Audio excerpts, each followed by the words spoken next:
एक बेहतर आसाम बना पाए, ये हमें समझने की बहुत जरूरत है। यहाँ मेरी तमाम बहनें बैठी हुई हैं।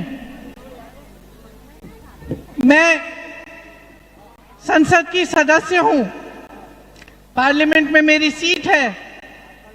वो सीट केरल में वायनाड है और वायनाड में भी यहाँ की तरह चाय के बागान हैं।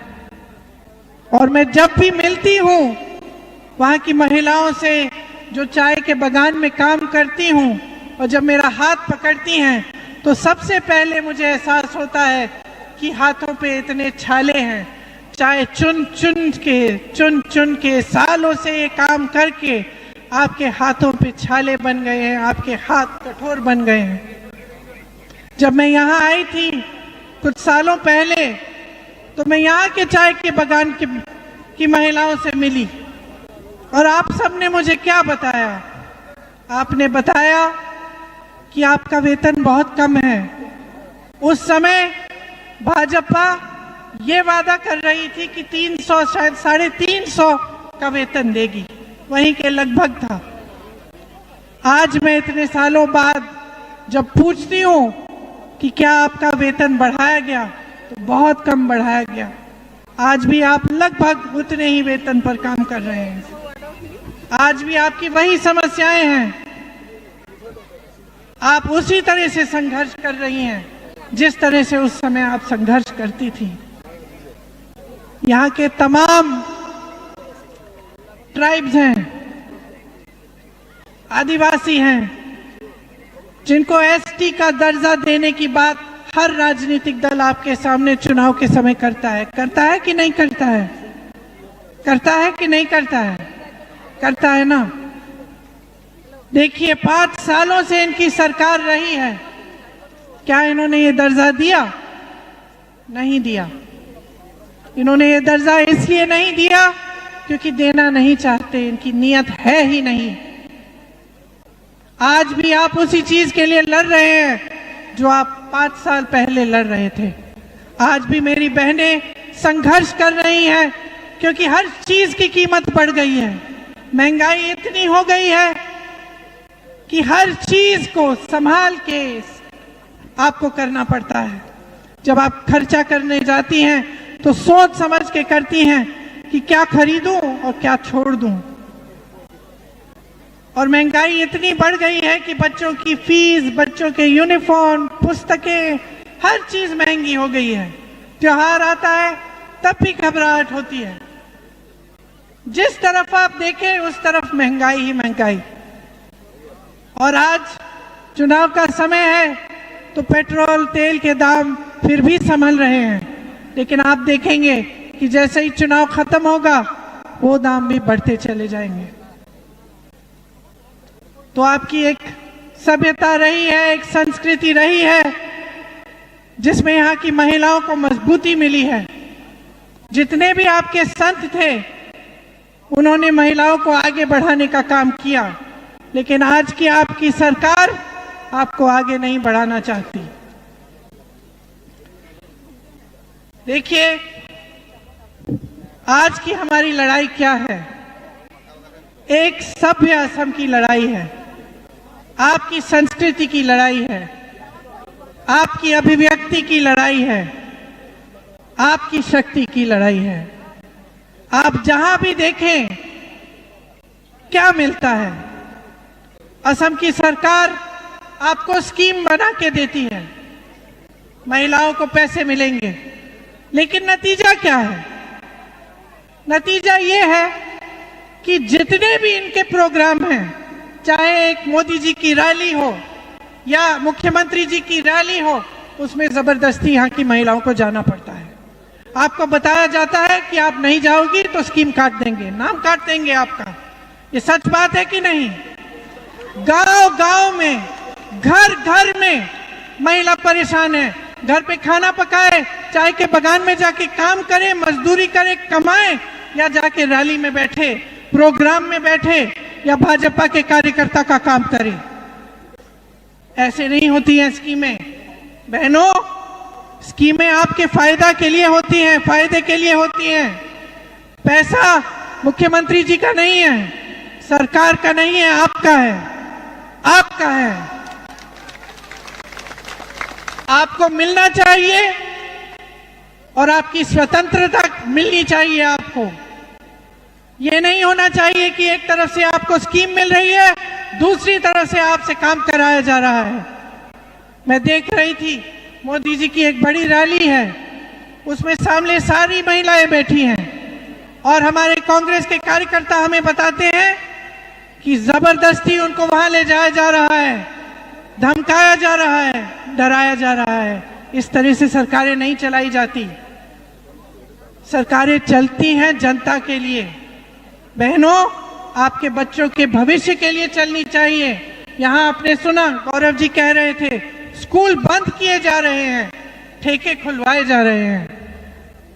अगर स्कूल बंद किए जा रहे हैं तो आपके बच्चों को कौन पढ़ाएगा, उनका भविष्य कौन बनाएगा, कैसे बनेगा? ये सब चीजें आपको बहुत गंभीरता से सोचनी चाहिए।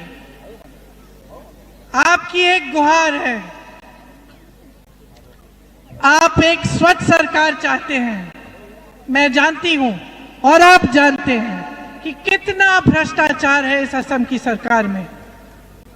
एक परिवार सब कुछ लूट रहा है और जो वो परिवार नहीं लूट रहा है वो बड़े बड़े उद्योगपतियों को दिया जा रहा है। यहाँ के आपके खदान, आपके जमीन, सब कुछ बड़े बड़े उद्योगपतियों को सौंपी जा रही है। ये किसकी है? किसकी है? ये आपकी है। जैसे मैंने कहा, यहाँ तेल का उत्पादन होता था, चाय के बगान खिलते थे, खिलखिलाते थे, मजदूरी मिलती थी अच्छी, और आज हर तरफ से आपको नकारा जा रहा है। हर तरफ से संघर्ष ही संघर्ष है। एक तरफ खुली लूट हो रही है, स्कैम पर scam, Saradha scam, LC hill scam, Guwahati smart city scam, flyover scam, जमीन का स्कैम, संपदा का स्कैम। दूसरी तरफ चाहे कोयला हो, लकड़ी हो, पत्थर हो, बालू हो, हर जगह माफिया है, हर जगह सिंडिकेट है और हर जगह टैक्स भरना पड़ रहा है आम जनता को। कोई छोटा सा अपना बिजनेस कर रहा हो, कोई छोटा सा कारोबार शुरू करना चाहता है, उसको सिंडिकेट को पहले खुश करना है, उसके बाद अपना पेट भरना है।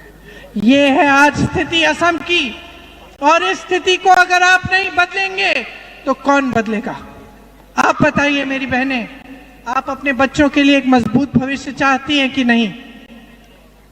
हर माँ चाहती है, हर माँ चाहती है कि बच्चे सुरक्षित हो, कि बच्चों का कहीं अच्छी कहीं नौकरी लग जाए, कमा ले, पेट भर ले, अपने परिवार की अच्छी तरह से देखभाल कर ले।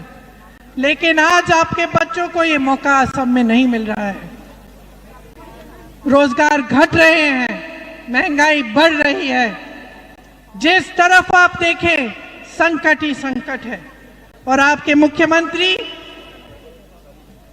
सिर्फ भ्रष्टाचार में मग्न हैं। आपको स्कीमें भी देते हैं तो उसके बजाय, उसके बदले में आपसे आपकी मजदूरी लेते हैं। कहते हैं कि जाइए रैली में बैठिए, जाइए प्रोग्राम में बैठिए, ताली बजाइए, वाह वाह करिए, तभी आपको स्कीम मिलेगी। इसमें ना आपके जीवन की समझ नहीं है। मेरी बहनों, मैं जानती हूँ, सुबह से शाम काम करती हो, घर जाती हो, खाना पकाती हो, बच्चों की देखभाल करती हो, बच्चों का स्कूल का काम होता है उसमें मदद करती हो, घर की सफाई करती हो, जब सब सो जाते हैं तभी सोती हो। ये समय कहाँ है आपके पास कि आप किसी की रैली में जाके बैठे, किसी के प्रोग्राम में जबरदस्ती बैठे? कहाँ है ये समय आपके पास? ये आपका कीमती समय है जो आपको निकालना पड़ता है जबरदस्ती, इस डर में, इस भय में कि आपको फिर स्कीम नहीं मिलेगी। तो चाहे मोदी जी हैं, चाहे हेमंत बिस्वा सरना जी हैं, दोनों सिर्फ अपना स्वार्थ साध रहे हैं। सिर्फ आपके लिए तब काम करते हैं जब उसमें उनका कुछ फायदा दिखता है। और दोनों चाहते हैं कि डरा कर धमका कर इस देश की जनता पर राज करें। यह इस देश की परंपरा नहीं रही है। आजादी की लड़ाई थी, आपकी स्वतंत्रता की लड़ाई थी। डर और भय के लिए लड़ नहीं रहे थे, हम उसके खिलाफ लड़ रहे थे। और आज भी यही हमारी लड़ाई है। आज भी हम चाहते हैं कि असम में एक ऐसी सरकार बने जो आपको डराए नहीं, आपको धमकाए नहीं, आपसे स्वार्थ नहीं साधे, आपकी सेवा करे, आपके लिए ईमानदार एक संस्कृति है जो आपकी शक्ति है।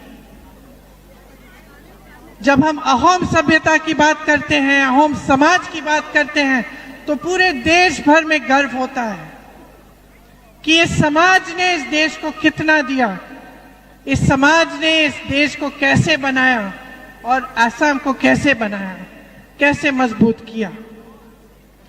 आज जब हम आपकी सभ्यता, आपकी संस्कृति के बारे में सोचते हैं तो भूपेन हजारिका जी और जुबिन गर्ग जी के बारे में भी सोचते हैं। ऐसे महान कलाकार जो हर दिल की धड़कन रहे आपकी। और जब जुबिन गर्ग जी की मृत्यु हुई तो असम के बाहर के लोग, हम जैसे लोगों ने देखा कि किस तरह से आप उनसे जुड़े हुए थे। और हमारे मन में ये सवाल उठा कि ये व्यक्ति कौन थे, क्या किया था उन्होंने कि असम की एक एक माँ, एक एक बेटी, एक एक भाई, एक एक बेटा उनके लिए रो रहा है। वो गुजर गए तो ऐसा लग रहा था कि असम की जनता, असम के एक एक परिवार में से एक सदस्य गुजर गया है। तो हमारे लिए जो बाहर से देख रहे थे, हम सोच रहे थे कि ये रिश्ता कैसा रिश्ता है, प्रेम का रिश्ता है उनके साथ, एक आदर का रिश्ता है। ये रिश्ता कैसे बना, वो कैसे व्यक्ति थे। आस्ते आस्ते हमें ये बात समझ में आई कि ये रिश्ता इसलिए बना कि जुबिन गर्ग जी आपकी आवाज थे, अहोम की आवाज थे, असम की अभिव्यक्ति थे। इसीलिए जब वो इस दुनिया से चले गए तो यहाँ बैठे एक एक जने का दिल टूटा। असम में एक एक परिवार में दुख हुआ, एक एक परिवार ने शोक मनाया। तो एक राजनीतिक तौर से हम अगर देखें तो हमें सबसे पहली समझ ये होनी चाहिए, हम सब नेता हैं, हमें सबसे पहले ये समझ होनी चाहिए कि ये जो आपकी संस्कृति है, ये जो आपकी अभिव्यक्ति है, ये जो आपकी आवाज है, इसको जगह चाहिए, इसे और शक्ति देना चाहिए, इसे और मजबूत बनाना चाहिए। जिस तरह से जुबिन जी ने रास्ता दिखाया, उस रास्ते का राजनीतिकरण नहीं होना चाहिए, उस रास्ते की सुनवाई होनी चाहिए। हमें देखना है, हमें समझना है कि उस रास्ते पे चलने वाले जितने भी अहम की जनता है, उसके लिए हम कैसे एक बेहतर असम बना पाए, ये हमें समझने की बहुत जरूरत है। यहाँ मेरी तमाम बहनें बैठी हुई हैं। मैं संसद की सदस्य हूं, पार्लियामेंट में मेरी सीट है। वो सीट केरल में वायनाड है और वायनाड में भी यहाँ की तरह चाय के बागान हैं। और मैं जब भी मिलती हूँ वहाँ की महिलाओं से जो चाय के बागान में काम करती हूँ, और जब मेरा हाथ पकड़ती हैं तो सबसे पहले मुझे एहसास होता है कि हाथों पे इतने छाले हैं। चाय चुन चुन के सालों से ये काम करके आपके हाथों पे छाले बन गए हैं, आपके हाथ कठोर बन गए हैं। जब मैं यहाँ आई थी कुछ सालों पहले तो मैं यहाँ के चाय के बागान की महिलाओं से मिली और आप सबने मुझे क्या बताया? आपने बताया कि आपका वेतन बहुत कम है। उस समय भाजपा ये वादा कर रही थी कि 300 शायद 350 का वेतन देगी, वहीं के लगभग था। आज मैं इतने सालों बाद जब पूछती हूं कि क्या आपका वेतन बढ़ाया गया, तो बहुत कम बढ़ाया गया। आज भी आप लगभग उतने ही वेतन पर काम कर रहे हैं। आज भी आपकी वही समस्याएं हैं। आप उसी तरह से संघर्ष कर रही हैं जिस तरह से उस समय आप संघर्ष करती थी। यहाँ के तमाम ट्राइब्स हैं, आदिवासी हैं, जिनको एसटी का दर्जा देने की बात हर राजनीतिक दल आपके सामने चुनाव के समय करता है कि नहीं करता है? करता है कि नहीं करता है? करता है ना। देखिए 5 सालों से इनकी सरकार रही है, क्या इन्होंने ये दर्जा दिया? नहीं दिया। इन्होंने ये दर्जा इसलिए नहीं दिया क्योंकि देना नहीं चाहते, इनकी नीयत है ही नहीं। आज भी आप उसी चीज के लिए लड़ रहे हैं जो आप 5 साल पहले लड़ रहे थे। आज भी मेरी बहनें संघर्ष कर रही हैं क्योंकि हर चीज की कीमत बढ़ गई है। महंगाई इतनी हो गई है कि हर चीज को संभाल के आपको करना पड़ता है। जब आप खर्चा करने जाती हैं तो सोच समझ के करती हैं कि क्या खरीदूं और क्या छोड़ दूं। और महंगाई इतनी बढ़ गई है कि बच्चों की फीस, बच्चों के यूनिफॉर्म, पुस्तकें, हर चीज महंगी हो गई है। त्योहार आता है तब भी घबराहट होती है। जिस तरफ आप देखें उस तरफ महंगाई ही महंगाई। और आज चुनाव का समय है तो पेट्रोल तेल के दाम फिर भी संभल रहे हैं, लेकिन आप देखेंगे कि जैसे ही चुनाव खत्म होगा वो दाम भी बढ़ते चले जाएंगे। तो आपकी एक सभ्यता रही है, एक संस्कृति रही है जिसमें यहाँ की महिलाओं को मजबूती मिली है। जितने भी आपके संत थे उन्होंने महिलाओं को आगे बढ़ाने का काम किया, लेकिन आज की आपकी सरकार आपको आगे नहीं बढ़ाना चाहती। देखिए आज की हमारी लड़ाई क्या है? एक सभ्य असम की लड़ाई है, आपकी संस्कृति की लड़ाई है, आपकी अभिव्यक्ति की लड़ाई है, आपकी शक्ति की लड़ाई है। आप जहां भी देखें क्या मिलता है? असम की सरकार आपको स्कीम बना के देती है, महिलाओं को पैसे मिलेंगे, लेकिन नतीजा क्या है? नतीजा ये है कि जितने भी इनके प्रोग्राम हैं, चाहे एक मोदी जी की रैली हो या मुख्यमंत्री जी की रैली हो, उसमें जबरदस्ती यहाँ की महिलाओं को जाना पड़ता है। आपको बताया जाता है कि आप नहीं जाओगी तो स्कीम काट देंगे, नाम काट देंगे आपका। ये सच बात है कि नहीं? गांव गांव में, घर घर में महिला परेशान है। घर पे खाना पकाए, चाय के बगान में जाके काम करे, मजदूरी करे, कमाए, या जाके रैली में बैठे, प्रोग्राम में बैठे, या भाजपा के कार्यकर्ता का काम करे। ऐसे नहीं होती हैं स्कीमें। बहनों, स्कीमें आपके फायदा के लिए होती हैं, फायदे के लिए होती हैं। पैसा मुख्यमंत्री जी का नहीं है, सरकार का नहीं है, आपका है, आपका है। आपको मिलना चाहिए और आपकी स्वतंत्रता मिलनी चाहिए आपको। ये नहीं होना चाहिए कि एक तरफ से आपको स्कीम मिल रही है, दूसरी तरफ से आपसे काम कराया जा रहा है। मैं देख रही थी मोदी जी की एक बड़ी रैली है, उसमें सामने सारी महिलाएं बैठी हैं और हमारे कांग्रेस के कार्यकर्ता हमें बताते हैं कि जबरदस्ती उनको वहां ले जाया जा रहा है, धमकाया जा रहा है, डराया जा रहा है। इस तरह से सरकारें नहीं चलाई जाती। सरकारें चलती हैं जनता के लिए। बहनों, आपके बच्चों के भविष्य के लिए चलनी चाहिए। यहां आपने सुना गौरव जी कह रहे थे स्कूल बंद किए जा रहे हैं, ठेके खुलवाए जा रहे हैं। अगर स्कूल बंद किए जा रहे हैं तो आपके बच्चों को कौन पढ़ाएगा? उनका भविष्य कौन बनाएगा? कैसे बनेगा? ये सब चीजें आपको बहुत गंभीरता से सोचनी चाहिए। आपकी एक गुहार है, आप एक स्वच्छ सरकार चाहते हैं। मैं जानती हूं और आप जानते हैं कि कितना भ्रष्टाचार है इस असम की सरकार में। एक परिवार सब कुछ लूट रहा है, और जो वो परिवार नहीं लूट रहा है वो बड़े बड़े उद्योगपतियों को दिया जा रहा है। यहाँ के आपके खदान, आपके जमीन, सब कुछ बड़े बड़े उद्योगपतियों को सौंपी जा रही है। ये किसकी है? किसकी है? ये आपकी है।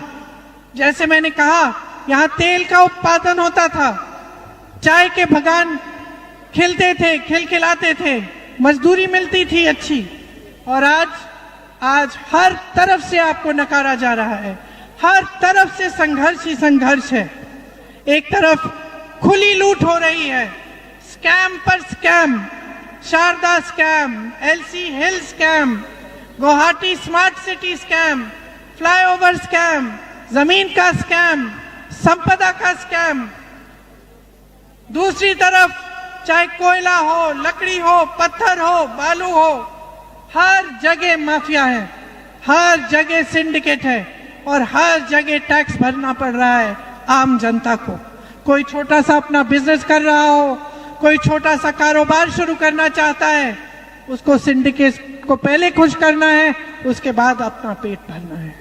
ये है आज स्थिति असम की, और इस स्थिति को अगर आप नहीं बदलेंगे तो कौन बदलेगा?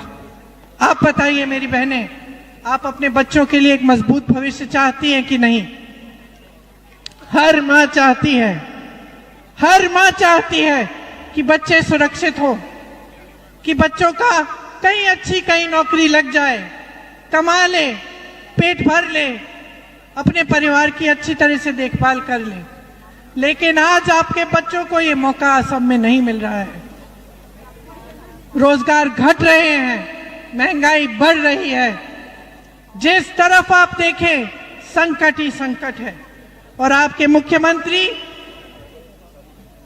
सिर्फ भ्रष्टाचार में मग्न हैं। आपको स्कीमें भी देते हैं तो उसके बजाय, उसके बदले में आपसे आपकी मजदूरी लेते हैं। कहते हैं कि जाइए रैली में बैठिए, जाइए प्रोग्राम में बैठिए, ताली बजाइए, वाह वाह करिए, तभी आपको स्कीम मिलेगी।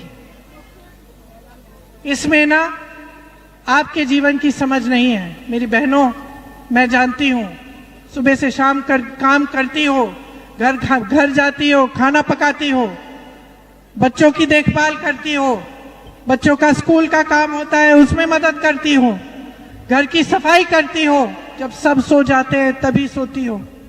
ये समय कहाँ है आपके पास कि आप किसी की रैली में जाके बैठे, किसी के प्रोग्राम में जबरदस्ती बैठे? कहाँ है ये समय आपके पास? ये आपका कीमती समय है जो आपको निकालना पड़ता है जबरदस्ती, इस डर में, इस भय में कि आपको फिर स्कीम नहीं मिलेगी।